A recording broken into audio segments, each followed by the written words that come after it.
Hello guys, welcome to SSC Malayali YouTube channel. ഇത് SSC post സീരീസിൻ്റെ 4ാമത്തെ വീഡിയോ ആണ്. ഫസ്റ്റ് വീഡിയോ നമ്മൾ ഇൻകം ടാക്സ് എക്സ്പെർട്ടിനെ ചെയ്തിട്ടുണ്ടായിരുന്നു. Second video customs officer, third video assistant enforcement officer. അപ്പോൾ ഈ 3 വീഡിയോ കാണാത്തവർ ഈ വീഡിയോൻ്റെ താഴെ ലിങ്ക് ഉണ്ടാവും, അതിൽ പോയിട്ട് 3 വീഡിയോ കാണാം. അപ്പോൾ ഇന്ന് ഈ വീഡിയോ നമ്മൾ പറയാൻ പോകുന്നത് സബ് ഇൻസ്പെക്ടർ ഇൻ CBI. ഈ ഒരു പോസ്റ്റിൻ്റെ A to Z ഇൻഫർമേഷനാണ് നമ്മൾ ഈ ഒരു വീഡിയോയിൽ പറയാൻ പോകുന്നത്. CBI എന്ന് പറയുമ്പോൾ നമുക്ക് പ്രത്യേകിച്ച് വലിയ ഇൻട്രൊഡക്ഷൻ്റെ കാര്യമൊന്നുമില്ല. CBI നമുക്ക് എല്ലാവർക്കും അറിയുന്ന ഡിപ്പാർട്ട്മെൻറ്റാണ് CBI. ഇപ്പോൾ ലോക്കൽ പോലീസ് അന്വേഷിച്ച് കണ്ടുപിടിക്കാൻ പറ്റാത്ത പല കേസുകളും അന്വേഷിച്ച് കണ്ടുപിടിച്ച ഡിപ്പാർട്ട്മെൻറ്റാണ് CBI. അതുകൂടാതെ തന്നെ പല അഴിമതി കേസുകൾ, ബ്രൈബറി കേസ്, ഇതൊക്കെ അന്വേഷിക്കുന്ന ഇന്ത്യയിലെ ടോപ്പ് മോസ്റ്റ് ഡിപ്പാർട്ട്മെൻറ്റ് തന്നെയാണ് CBI. അപ്പോൾ ഈ ഒരു ഡിപ്പാർട്ട്മെൻറ്റിലെ സബ് ഇൻസ്പെക്ടർ എന്ന പോസ്റ്റിൻ്റെ ഡീറ്റെയിൽസ് നമുക്ക് ഈ വീഡിയോയിൽ നോക്കാം. ഓക്കെ, അപ്പോൾ SSC Malayali YouTube channel subscribe ചെയ്യാത്തവർ ഈ യൂട്യൂബ് ചാനൽ സബ്സ്ക്രൈബ് ചെയ്യാം. അതുപോലെ തന്നെ ടെലിഗ്രാം ചാനൽ ജോയിൻ ചെയ്യാത്തവർ താഴെ ലിങ്ക് ഉണ്ടാവും, അതിൽ പോയിട്ട് SSC മലയാളിൻ്റെ ടെലിഗ്രാം ചാനൽ ജോയിൻ ചെയ്യാം. അപ്പോൾ കണ്ടൻറ്റ് നമ്മൾ പറയുന്നത്, ഇതിൽ പറയുന്നത് ജോബ് പ്രൊഫൈലിൽ പറയുന്നുണ്ട് സെലക്ഷൻ പ്രോസസ്സ്, ഫിസിക്കൽ സ്റ്റാൻഡേർഡ്സ്, പിന്നെ കട്ട് ഓഫ് വാക്കൻസി, പിന്നെ അതുകൂടാതെ തന്നെ ജോബ് നേച്ചർ, പിന്നെ ട്രെയിനിങ്. CBIൻ്റെ നമ്മൾ ജോയിൻ ചെയ്തുള്ള ട്രെയിനിങ്ങിനെ കുറിച്ച് പറയുന്നുണ്ട്. CBIയിൽ എന്തൊക്കെ ബ്രാഞ്ച് ഉണ്ട് അതിനെക്കുറിച്ച് പറയുന്നുണ്ട്. Salary, allowance, posting, working hours, transfer policy, promotion, പിന്നെ പ്രോസ് ആൻഡ് കോൺസും. ഓക്കെ, അപ്പോൾ നമുക്ക് സ്റ്റാർട്ട് ചെയ്യാം. Sub inspector in CBI job profile. അപ്പോൾ ഇതിൽ നമുക്ക് ബേസിക് ആയിട്ട് ഒരു പോസ്റ്റിനെ കുറിച്ച് ഐഡിയ കിട്ടും. ഓക്കെ, അപ്പോൾ അത് നോക്കാം. ഗ്രേഡ് പേ എന്ന് പറയുന്നത് 4,600 ഇതിൻ്റെ ഗ്രേഡ് പേ വരിക. ഗ്രൂപ്പ് B പോസ്റ്റാണ്. സെൻട്രൽ ഗവൺമെൻറ് ജോലി നമ്മൾ ABCD എന്ന കാറ്റഗറിയിലാണ് ഡിവൈഡ് ചെയ്തിരിക്കുന്നത്. അപ്പോൾ ഇതിൽ ഗ്രൂപ്പ് Bയിൽ വരുന്ന പോസ്റ്റാണ് ഇത്. നോൺ ഗസ്റ്റഡ് പോസ്റ്റാണ്, നോൺ യൂണിഫോം പോസ്റ്റാണ്. സിവിൽ ഡ്രസ്സാണ് മെയിൻലി യൂസ് ചെയ്യുക, പക്ഷേ ഓപ്പറേഷണൽ ജാക്കറ്റ് യൂസ് ചെയ്യാറുണ്ട്. ഇതുപോലെ ഈ ഫോട്ടോയിൽ കാണുന്ന പോലെ വല്ല റെയ്ഡിനോ സെർച്ചിനൊക്കെ പോകുമ്പോൾ ഓപ്പറേഷണൽ ജാക്കറ്റ് യൂസ് ചെയ്യാറുണ്ട്. ഫീൽഡ് ആൻഡ് ഡെസ്ക് ജോബാണ്. അപ്പോൾ മെയിൻലി പക്ഷേ ഫീൽഡ് ജോബ് ആയിരിക്കും ഉണ്ടാവുക. ലെവൽ 7 പോസ്റ്റാണ്. പിന്നെ 44,900 രൂപയാണ് ഇതിൻ്റെ ബേസിക് വരിക, ബേസിക് പേയ്മെൻറ്റ് വരിക. പിന്നെ minister of personal public grievance and pension, ഈ ഒരു മിനിസ്റ്ററിൽ വരുന്ന ഡിപ്പാർട്ട്മെൻറ്റാണ് CBI. അപ്പോൾ ഈ ഒരു മിനിസ്ട്രി പ്രൈം മിനിസ്റ്റർ അണ്ടറിലാണ് വരുന്നത്. അപ്പോൾ നമുക്ക് കാണിച്ച് പ്രൈം മിനിസ്റ്റർ അണ്ടറിൽ വരുന്നൊരു ഡിപ്പാർട്ട്മെൻറ്റാണ് CBI എന്ന് കാണിച്ചാൽ പറയാം. പ്രീമിയർ ഇൻവെസ്റ്റിഗേറ്റീവ് ഏജൻസിയാണ്. അപ്പോൾ ഒരു പോലീസ് പോലെ തന്നെയാണ് ഇതിൻ്റെ വർക്കിംഗ് എങ്കിലും പോലീസിനെക്കാട്ടിലും കൂടുതൽ പവറും അധികാരവും ഇവർക്കുണ്ട്. സാധാരണ ഒരു പോലീസിൽ നമ്മൾ സബ് ഇൻസ്പെക്ടറായിട്ട് വർക്ക് ചെയ്യുമ്പോൾ അവരുടെ ആ ഒരു സ്റ്റേഷൻ പരിധി തന്നെയായിരിക്കും അവരുടെ കൺട്രോൾ ഉണ്ടാവുക. ഇതിലങ്ങനെയല്ല, all over India transfer ability ഉണ്ട്. നമുക്ക് കേസുമായി ബന്ധപ്പെട്ട് എവിടെ വേണമെങ്കിലും പോവാം. അതിൻ്റെ കാര്യങ്ങൾ, സെർച്ച് കാര്യങ്ങളെല്ലാം ചെയ്യാനുള്ള എല്ലാ പവറും ഉണ്ട്. പിന്നെ ഇവർ ഇൻവെസ്റ്റിഗേറ്റ് ചെയ്യുന്നത് mainly corruption, economic crimes, special crimes, cyber crimes ഒക്കെയാണ് ഇവർ ഇൻവെസ്റ്റിഗേറ്റ് ചെയ്യുന്നത്. പിന്നെ ഇവർ ഡീൽ ചെയ്യുന്ന കുറച്ച് ഹൈ പ്രൊഫൈൽ കേസ് പറഞ്ഞു വെച്ചാൽ 2G സ്പെക്ട്രം, S-ബാങ്ക് scam case, coal scam case, ഇതൊക്കെയാണ് മെയിനായിട്ട് ഇവർ, ഇതുപോലത്തെ കേസുകളാണ് മെയിനായിട്ട് ഇവർ ഡീൽ ചെയ്യുക. പിന്നെ വേറെ ഡിപ്പാർട്ട്മെൻറ്റ് ഒഫീഷ്യൽസ്, ഇൻകം ടാക്സ് ആയാലും SS ആയാലും കസ്റ്റംസ് ആയാലും അതുപോലുള്ള വേറെ പല സെൻട്രൽ ഗവൺമെൻറ് ഡിപ്പാർട്ട്മെൻറ്റ്സ് ഒഫീഷ്യൽസും, പിന്നെ പൊളിറ്റീഷ്യൻസ്, ബിസിനസ്മാൻ, ഇവരെല്ലാവരും CBI സ്കാനറിൻ്റെ അണ്ടറിൽ വരുന്ന ആൾക്കാരാണ്. എന്തെങ്കിലും അഴിമതി കാര്യങ്ങളൊക്കെ വരികയാണെങ്കിൽ ഇവർക്ക് അതിന് നടപടി എടുക്കാൻ പറ്റും. സെലക്ഷൻ പ്രോസസ്സ് നോക്കാം. എക്സാം ഡീറ്റെയിൽസ് SSC CGL എന്ന എക്സാം അപ്ലൈ ചെയ്തിട്ട് അത് ക്രാക്ക് ചെയ്തിട്ടാണ് നമ്മൾ ഈ ഒരു പോസ്റ്റിലോട്ട് വരുന്നത്. എലിജിബിലിറ്റി ഒരു ഏതെങ്കിലും ഡിഗ്രി മതി. ഏജ് ലിമിറ്റ് 20 മുതൽ 30 വയസ്സ് വരെയാണ്. ജനറൽകാർക്ക്, SC/ST OBC-കാർക്ക് അതിൻ്റെതായ റിലാക്സേഷൻ ഉണ്ട്. Exam pattern tier 1, tier 2, tier 3. അപ്പോൾ ഇതൊക്കെ നമ്മൾ നമ്മുടെ income tax inspector job profile detail ആയിട്ട് എക്സ്പ്ലെയിൻ ചെയ്തിട്ടുണ്ട്. അപ്പോൾ അത് കാണാത്തവർ അത് വീഡിയോ പോയി കാണാം. അപ്പോൾ അത് നമ്മൾ ഒന്നും കൂടി പറയുന്നില്ല, ആ വീഡിയോയിൽ ക്ലിയർ ആയിട്ട് നമ്മൾ കാര്യങ്ങളെല്ലാം പറയുന്നുണ്ട്. പിന്നെ ടയർ 3 കഴിഞ്ഞാൽ ടയർ 4 പിന്നെ ഫിസിക്കൽ ടെസ്റ്റും. അത് ഈ ഒരു പോസ്റ്റിന് ആവശ്യമില്ല. ടയർ 4 ടൈപ്പിംഗ് ഒക്കെയാണ്. അപ്പോൾ ഈ ഒരു പോസ്റ്റിന് ആവശ്യമില്ലാത്തതുകൊണ്ട് നമ്മളത് നോക്കേണ്ട കാര്യമില്ല. ടയർ 3 കഴിഞ്ഞിട്ട് ഡോക്യുമെൻ്റ് വെരിഫിക്കേഷൻ ഉണ്ടാവും. അപ്പോൾ ഡോക്യുമെൻ്റ് വെരിഫിക്കേഷൻ നമ്മൾ അതിൻ്റെ പ്രിഫറൻസ് കാര്യങ്ങൾ കൊടുത്ത് നമ്മൾ ആ ഒരു കട്ട് ഓഫ് ക്ലിയർ ചെയ്യുകയാണെങ്കിൽ നമുക്ക് ഈ ഒരു പോസ്റ്റ് നമ്മൾ സബ് ഇൻസ്പെക്ടർ ഇൻ CBI എന്ന പോസ്റ്റിലേക്ക് സെലക്റ്റഡ് ആവും. ഓക്കെ, പിന്നെ ഫിസിക്കൽ ടെസ്റ്റ് ഇല്ല, പക്ഷേ കുറച്ച് ഫിസിക്കൽ സ്റ്റാൻഡേർഡ്സ് ഉണ്ട് ഈ ഒരു പോസ്റ്റിന് വേണ്ടിയിട്ടുണ്ട്. അത് നമുക്ക് നോക്കാം. ഫിസിക്കൽ സ്റ്റാൻഡേർഡ് ഹൈറ്റ് പറയുകയാണെന്ന് വെച്ചാൽ മെന്നിന് 165 സെൻറ്റിമീറ്ററാണ്, വുമണിന് 150 സെൻറ്റിമീറ്ററാണ്.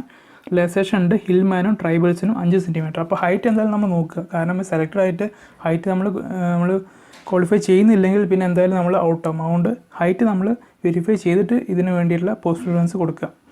ചെസ്റ്റ് 76 സെൻറ്റിമീറ്ററാണ്. വുമൺസിന് ഇത് ബാധകമല്ല. വിഷൻ ഐസൈറ്റ് പറയുകയാണെന്ന് വെച്ചാൽ distant vision 6/6 and 6/9 in other. Near vision 0.6 in one eye, 0.8 in other. Okay, അപ്പോൾ ഈ ഫിസിക്കൽ സ്റ്റാൻഡേർഡ്സ് നമ്മൾ മീറ്റ് ചെയ്യേണ്ടത് നോക്കുക. കാരണം സെലക്ട് ആയി കഴിഞ്ഞിട്ട് ഫിസിക്കൽ സ്റ്റാൻഡേർഡ്സ് നമ്മൾ മീറ്റ് ചെയ്യുന്നില്ല വെച്ചാൽ നമ്മൾ ഔട്ടാവും. അതുകൊണ്ട് ഇത് നമ്മൾ എന്തായാലും നോക്കണം.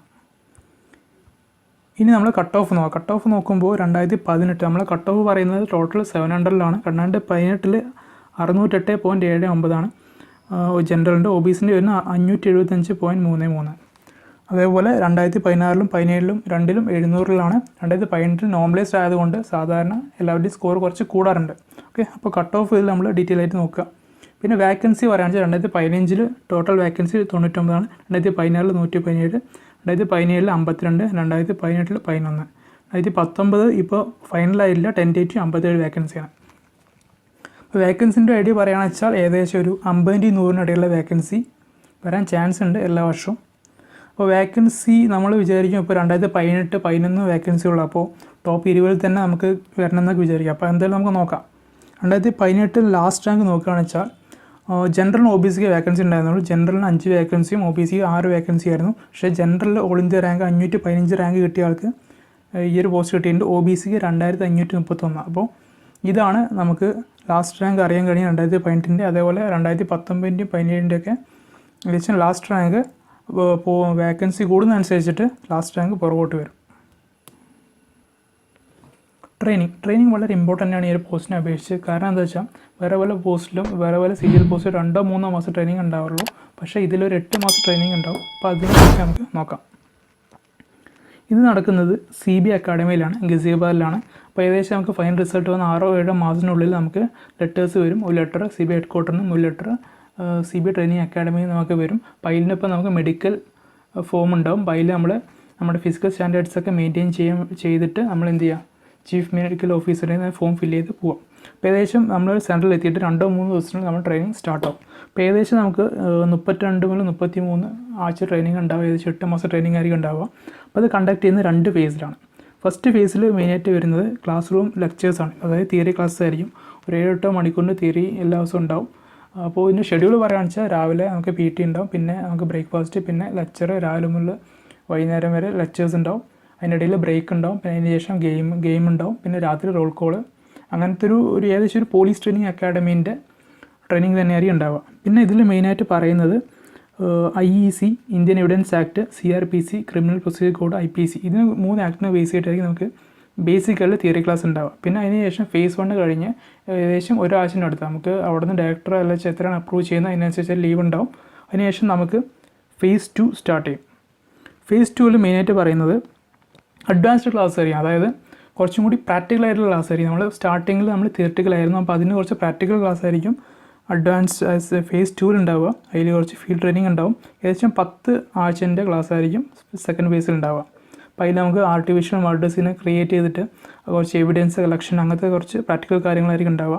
പിന്നെ ഒബ്ജക്റ്റീവ് എക്സാം ഉണ്ടാവും എല്ലാ മാസവും നമ്മൾ ട്രെയിനിങ്ങുമായി ബന്ധപ്പെട്ട പഠിച്ച കാര്യങ്ങളൊക്കെ ഒന്ന് റിക്കവർ ചെയ്യാൻ വേണ്ടിയിട്ട്. പിന്നെ ട്രെയിനിൽ പറയാനുള്ളത് 1 വീക്ക് വെപ്പൺ ട്രെയിനിങ് ഉണ്ടാവും. അത് മോസ്റ്റ്ലി കണ്ടക്ട് ചെയ്യുന്ന CRPC അക്കാഡമിയിലാണ്. ഓക്കെ, അവിടെ നമ്മൾ പിസ്റ്റൽ നമുക്ക് 1 വീക്ക് ട്രെയിനിങ്ങിൽ നമുക്ക് പിസ്റ്റൽ ഫയർ ചെയ്യാനുണ്ടാവും. ബ്രൗണിങ് പിസ്റ്റലും ഗ്ലോക്ക് പിസ്റ്റലും. അപ്പോൾ അതിനുശേഷം നമുക്ക് എന്താണ് 1 വീക്ക് റൂറൽ പോലീസ് സ്റ്റേഷനിലും അർബൻ പോലീസ് സ്റ്റേഷനിലും അറ്റാച്ച് ചെയ്യും ഓരോരോ വീക്ക്. ആ ഇതിനാഴ്ച നമുക്ക് ഇതിലൊരു ബ്രാഞ്ച് ഉണ്ട്. നമ്മൾ ലോക്കൽ പോലീസിൻ്റെ ഹെൽപ്പ് നമുക്ക് പലപ്പോഴും ആവശ്യമായിട്ട് വരും. അപ്പോൾ അതൊക്കെ നമുക്ക് മനസ്സിലാക്കാൻ വേണ്ടിയിട്ട് അവരുടെ വർക്കും കാര്യങ്ങളൊക്കെ അറിയാൻ വേണ്ടിയിട്ട് നമുക്ക് പോലീസ് സ്റ്റേഷനിൽ ഉള്ള ട്രെയിനിങ് ഉണ്ട് ഒരാഴ്ച.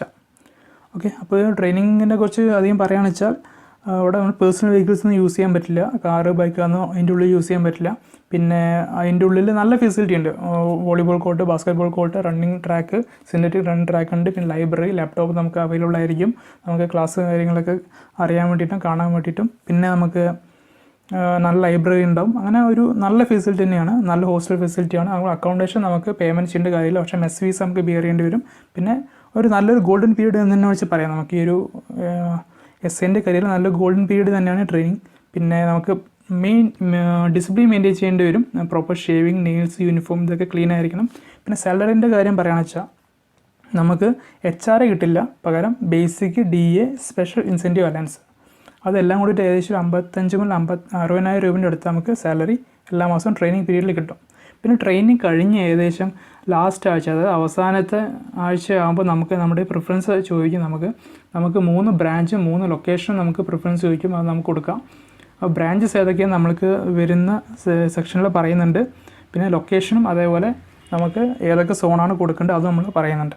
ഓക്കെ. അപ്പോൾ അത് നമ്മൾ ട്രെയിനിങ്ങിൻ്റെ അവസാനം താഴ്ച കൊടുക്കുന്നതനുസരിച്ചേക്കും നമ്മുടെ പോസ്റ്റിംഗ് ഉണ്ടാവും. നമ്മുടെ മാർക്കും കാര്യങ്ങളെല്ലാം റാങ്ക് നോക്കിയിട്ടും നമ്മുടെ കൊടുത്ത പ്രിഫറൻസ് നോക്കിയിട്ട് നമ്മുടെ പോസ്റ്റിംഗ് ഉണ്ടാവും. അപ്പോൾ നമുക്ക് എന്തായാലും ബ്രാഞ്ചസ് ഏതൊക്കെയുണ്ട് നോക്കാം.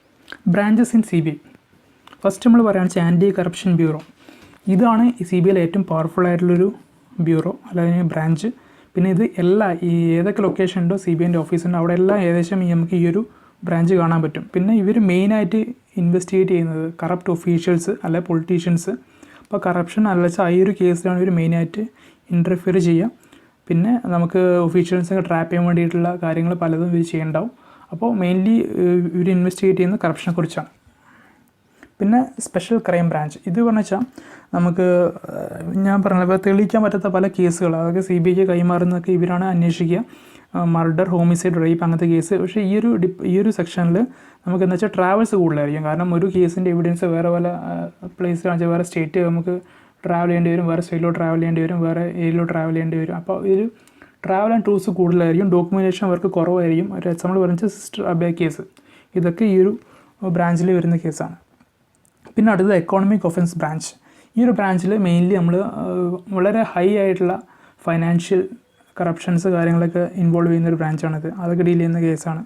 Deal with share market trading offences, പിന്നെ 2G scam, call scam, fake currency notes. അപ്പോൾ ഹൈ ഫൈനാൻഷ്യൽ ഇഷ്യൂസ് വരുന്ന കറപ്ഷൻ വരുന്ന കാര്യങ്ങൾ ഡീൽ ചെയ്യുന്ന ഡിപ്പാർട്ട്മെൻറ്റാണ്, സെക്ഷനാണ് economic offence branch.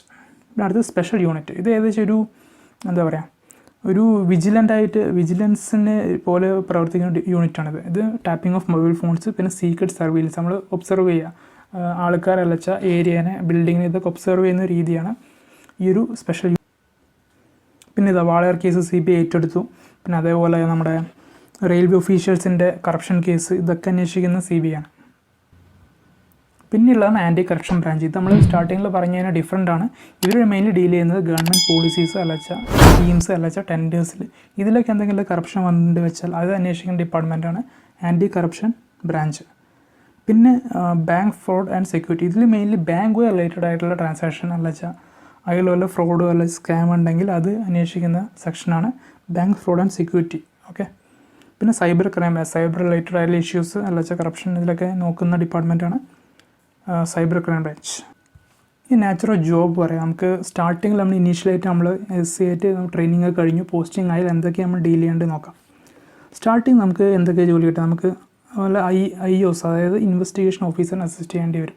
Investigation officer എന്ന് പറയുമ്പോൾ നമ്മുടെ സീനിയേഴ്സ് ആയിട്ടുള്ള ഇൻസ്പെക്ടർ അല്ലച്ച DSP, ASP വരെയുള്ളവർ തന്നെയാണ് IOS എന്ന് പറയുക. അപ്പോൾ അവർ നമ്മൾ അസിസ്റ്റ് ചെയ്യേണ്ടി വരും. പല കേസുമായി ബന്ധപ്പെട്ട് കേസ് ഡയറി മെയിൻറ്റെയിൻ ചെയ്യുക അല്ലച്ച ഇൻട്രോഗേഷൻ റിപ്പോർട്ട് തയ്യാറാക്കുക അല്ലച്ച വല്ല ഡോക്യുമെൻറ്റ് സ്ക്രൂട്ടിനി കാര്യങ്ങളൊക്കെ ഉണ്ടാകും. അപ്പോൾ അതൊക്കെ നമ്മൾ ഇൻവെസ്റ്റിഗേഷൻ ഓഫീസറിനെ സപ്പോർട്ട് ചെയ്യുക. പിന്നെ നമുക്ക് എന്ത് കിട്ടാം, നമ്മളിപ്പോൾ എന്തായാലും പോസ്റ്റഡ് ആവുന്ന വല്ല റിട്ടയർമെൻറ്റ് വേക്കൻസിയിലായിരിക്കും അല്ലച്ച വല്ല ട്രാൻസ്ഫർ പഠിച്ച ഓഫീസറിൻ്റെ വേക്കൻസി ഉണ്ടാവും. അപ്പോൾ അവർ ഡീൽ ചെയ്ത കേസ് നമ്മൾ മുന്നോട്ട് പ്രൊസീഡ് ചെയ്യുക. പിന്നെ ഈ പ്രൊസീഡ് ചെയ്യുന്ന രീതിയിൽ കാര്യങ്ങൾ നമുക്ക് വല്ല കോർട്ടുമായി ബന്ധപ്പെട്ട് വല്ല ഡോക്യുമെൻറ്റ്, ഇപ്പോൾ കോർട്ട് വല്ല കേസിൽ ഡോക്യുമെൻറ്റ് ചോദിക്കേണ്ടത് വെച്ചാൽ അത് നമ്മൾ പ്രൊഡ്യൂസ് ചെയ്യുക അല്ലച്ച വല്ല അക്യൂസിന് നമുക്ക് പ്രൊഡ്യൂസ് ചെയ്യാൻ പറയേണ്ടത് വെച്ചാൽ നമ്മൾ അക്യൂസിനെ നോൺ ബെയിലബിൾ വാറണ്ട് വെച്ച് അറസ്റ്റ് ചെയ്ത് കൊണ്ടുവന്ന് കോർട്ടിൽ പ്രൊഡ്യൂസ് ചെയ്യുക. പിന്നെ അതുകൂടെ അല്ലാതെ നമ്മൾ ഫീൽഡ് വെരിഫിക്കേഷൻ ഉണ്ടാവും, വല്ല അഡ്രസ്സ് അല്ലച്ച വല്ല പേഴ്സണൽ ഇൻഫർമേഷനൊക്കെ ഫീൽഡ് വെരിഫിക്കേഷൻ ഉണ്ട്. അപ്പോൾ അതിനൊക്കെ വേണ്ടിയിട്ട് നമ്മൾ പോയിട്ട് വെരിഫൈ ചെയ്തിട്ട് വരിക. ഇതൊക്കെയാണ് ബേസിക്കായിട്ട് ഒരു ഇനീഷ്യൽ സ്റ്റേജിൽ ഒരു SIന് കിട്ടാവുന്ന ജോലി. പിന്നെ ACB എന്ന് പറയുമ്പോൾ ആൻറ്റി കറപ്ഷൻ ബ്യൂറോ ഇവിടെ ഇൻഡിപെൻഡൻറ്റ് ഇൻവെസ്റ്റിഗേഷൻ ആയിരിക്കും. പക്ഷേ നമുക്ക് സ്റ്റാർട്ടിങ്ങിൽ കിട്ടാൻ ചാൻസ് ഇല്ല. സ്റ്റാർട്ടിങ്ങിൽ നമ്മൾ IOSന് അസിസ്റ്റ് ചെയ്യായിരിക്കും ഉണ്ടാവുക. പിന്നെ SCB സ്പെഷ്യൽ ക്രൈം ബ്രാഞ്ച്. അപ്പോൾ ഇതിൽ നമ്മൾ പറയുന്നത് വെച്ചാൽ ഒരുപാട് ട്രാവലും ഉണ്ടാവും, ലെസ് ഡോക്യുമെൻറ്റേഷൻ വർക്ക് ആയിരിക്കും. നമ്മൾ ലോക്കൽ പോലീസിൻ്റെ സപ്പോർട്ട് ഇതിന് ആവശ്യം വരും. പിന്നെ ഡെസ്ക് ജോബ് പറയുകയാണെന്ന് വെച്ചാൽ മെയിൻലി നമ്മൾ പേപ്പർ വർക്ക് ആയിരിക്കും, പിന്നെ ക്ലറിക്കൽ വർക്ക് ആയിരിക്കും, പിന്നെ അഡ്മിനിസ്ട്രേഷൻ വർക്കൊക്കെ വരുന്ന സെക്ഷനാണ് ഡെസ്ക് ജോബ്. പക്ഷേ ഡെസ്ക് ജോബിന് അധികം പറയേണ്ട കാര്യമില്ല, കാരണം ഇവർ മെയിൻലി ഇവരുടെ വർക്ക് ഫീൽഡ് ജോബിനെ ആയിരിക്കും. അപ്പോൾ ഓഫീസിലുള്ള വർക്ക് പറഞ്ഞാൽ ഇതൊക്കെയാണ്, അവർ കേസ് റിലേറ്റഡ് ആയിട്ടുള്ള ഡോക്യുമെൻറ്റ്സ് ഒക്കെ നോക്കുക, റിപ്പോർട്ട് തയ്യാറാക്കുക, പ്രസൻറ്റേഷൻ ചെയ്യുക. ഓക്കെ. അപ്പോൾ അതിൻ്റെ അല്ല സ്റ്റേറ്റ്മെൻറ്റൊക്കെ ഉണ്ടെങ്കിൽ അതൊക്കെ എടുക്കുക. അപ്പോൾ അതൊക്കെയായിരിക്കും ഡെസ്ക് ജോബിൽ ഉണ്ടാവുക.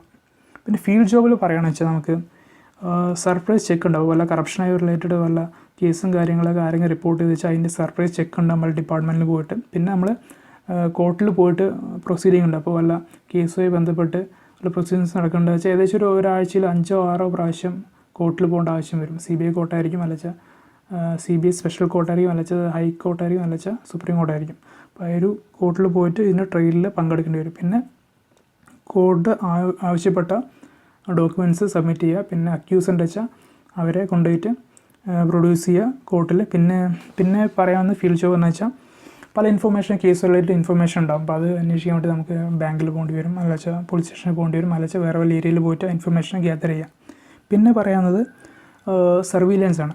പേഴ്സണെ അല്ലെങ്കിൽ വല്ല ബിൽഡിങ്, വല്ല ഓഫീസസ്, ഇതൊക്കെ നമ്മൾ ഒബ്സർവ് ചെയ്തുകൊണ്ടിരിക്കുക. ഇതും ഒരു ഫീൽഡ് ജോബ് തന്നെയാണ്. പിന്നെ SCB പറഞ്ഞ ബ്രാഞ്ചിൽ നമ്മൾ പോസ്റ്റ് ആണെന്ന് വെച്ചാൽ നമുക്ക് ഒരുപാട് ടൂറും ട്രാവലും ഉണ്ടാവും. അതായത് ഒരു കേസിൻ്റെ എവിഡൻസ് വേറെ വല്ല ഏരിയയിലായിരിക്കും, അപ്പോൾ അവിടെ പോയിട്ട് നോക്കുക. പിന്നെ അതുമായി ബന്ധപ്പെട്ട് വേറെ പല ഏരിയയിലും ട്രാവൽ ചെയ്ത് അതിൻ്റെ കാര്യങ്ങളൊക്കെ നോക്കുക. ഓക്കെ. പിന്നെ നമുക്ക് പല ഒഫീഷ്യൽ നമുക്ക് ട്രാപ്പ് ചെയ്യാൻ വേണ്ടിയിട്ട് പല രീതിയിൽ നമ്മൾ പ്ലാൻ ചെയ്യേണ്ടി വരും പുറത്ത് പോയിട്ട്. പിന്നെ പുറത്ത് പോയിട്ട് നമ്മൾ ജോലി എന്ന് പറയുക IOSനെ അസിസ്റ്റ് ചെയ്യുക. നമ്മൾ സ്റ്റാർട്ടിങ്ങിൽ പറഞ്ഞ പോലെ തന്നെ ഇൻവെസ്റ്റിഗേറ്റീവ് ഓഫീസറിനെ നമ്മൾ അസിസ്റ്റ് ചെയ്യുക. റെയ്ഡും ഇൻവെസ്റ്റിഗേഷൻ ഉണ്ടാകുമ്പോൾ അവർ നമ്മളെ സപ്പോർട്ട് ചെയ്യാം.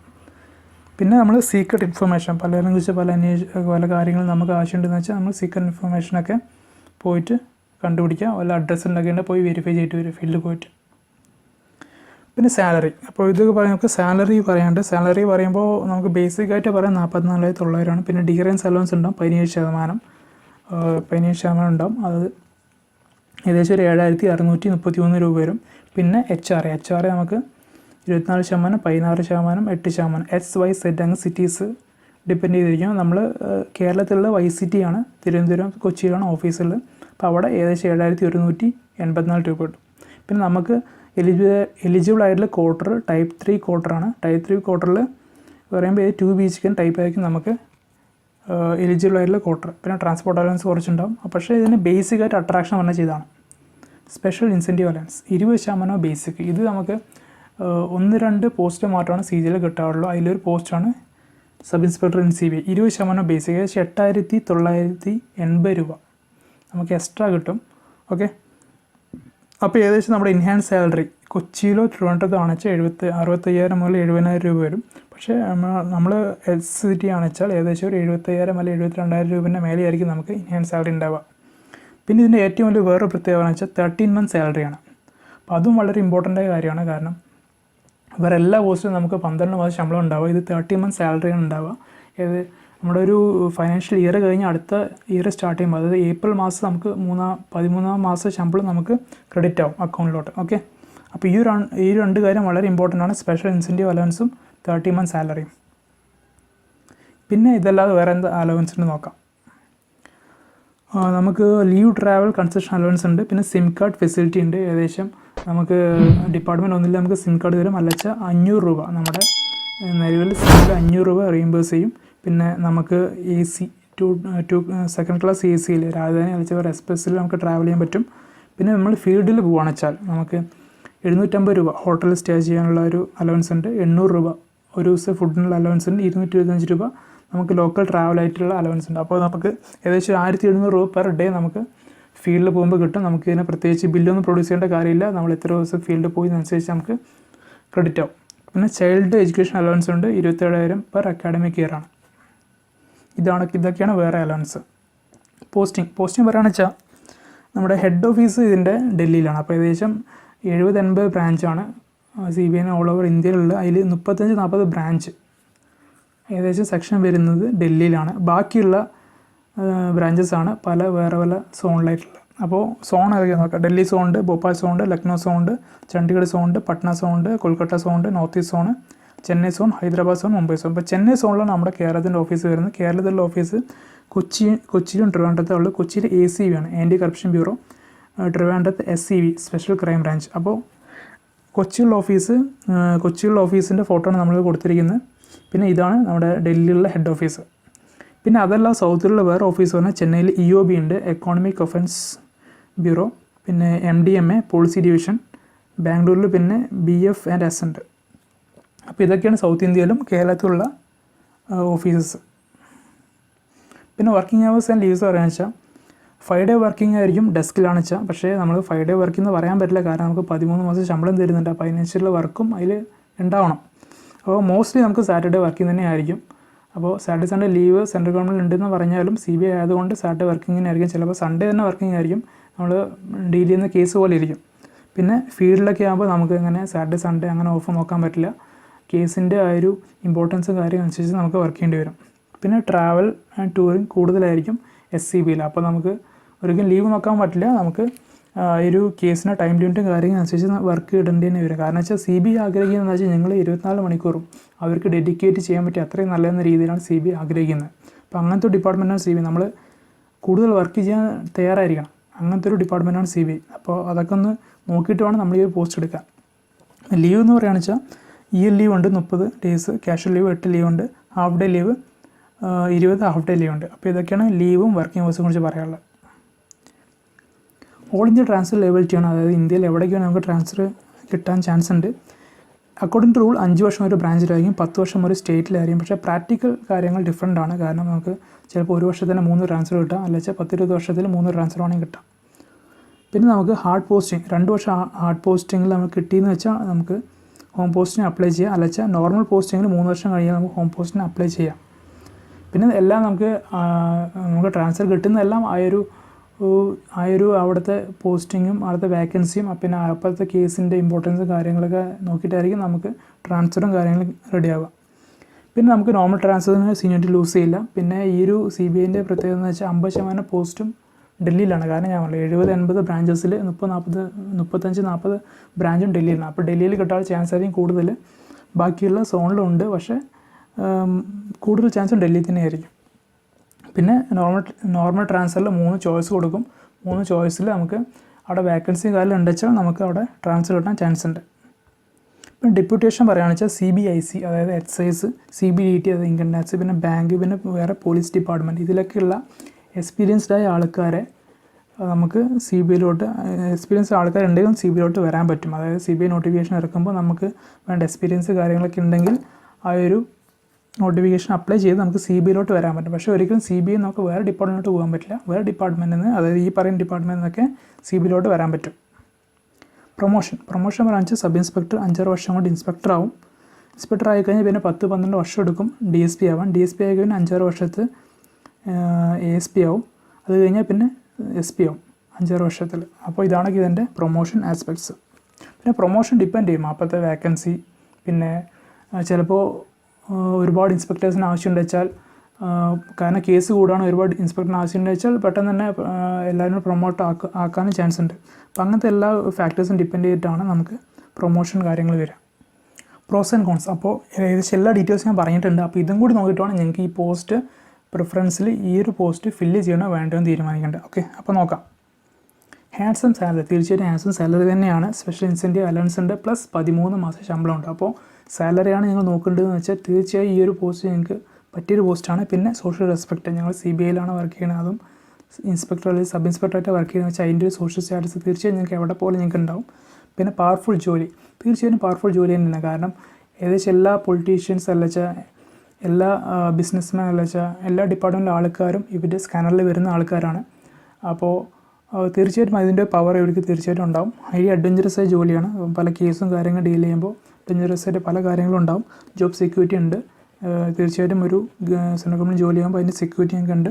സിറ്റീസിലായിരിക്കും ഓഫീസ് ഉണ്ടാവുക. ഇപ്പോൾ കേരളത്തിൽ പറഞ്ഞ പോലെ കൊച്ചിയും ട്രിവാൻഡ്രത്തുമാണ് അതിൻ്റെ ഓഫീസുള്ളത്. ഇൻഷുറൻസ് ഡിപ്പാർട്ട്മെൻറ്റ് തന്നെയാണ്. പിന്നെ വാർഡ് എക്സ്പോസ്ഡ് ഉണ്ട്. കാരണം ഓൾ ഇന്ത്യ ട്രാൻസ്ഫർ ലേബിലിറ്റിയാണ്. ഞങ്ങൾക്ക് എവിടെ പോയിട്ടും എവിടേക്കും ട്രാൻസ്ഫർ കിട്ടുക, അപ്പോൾ അതിൻ്റെ എക്സ്പോസ്ഡ് എങ്കിലും ഉണ്ടാവും ഈ ഒരു ജോലിയിൽ. പിന്നെ നമുക്ക് കുറച്ച് നെഗറ്റീവ് സൈഡ് നോക്കാം. ജോബ് പ്രഷർ ഉണ്ടാവും. ഹൈ പ്രൊഫൈൽ കേസ് ഡീൽ ചെയ്യുമ്പോൾ അതിൻ്റേതായ പ്രഷർ ഉണ്ടാവും. ഓൾ ഇന്ത്യ ട്രാൻസ്ഫർ ലേബിലിറ്റിയാണ്. നിങ്ങൾക്കിപ്പോൾ നിങ്ങളുടെ സ്റ്റേറ്റിൽ തന്നെയാണ് ഫുൾ ടൈം വർക്ക് ചെയ്യണമെന്ന് വെച്ചാൽ, നിങ്ങൾ ലൈഫ് ടൈം വർക്ക് ചെയ്യണമെന്ന് വെച്ചാൽ ചിലപ്പോൾ നിങ്ങൾക്കത് പറ്റിയൊരു പോസ്റ്റ് ആയിരിക്കില്ല.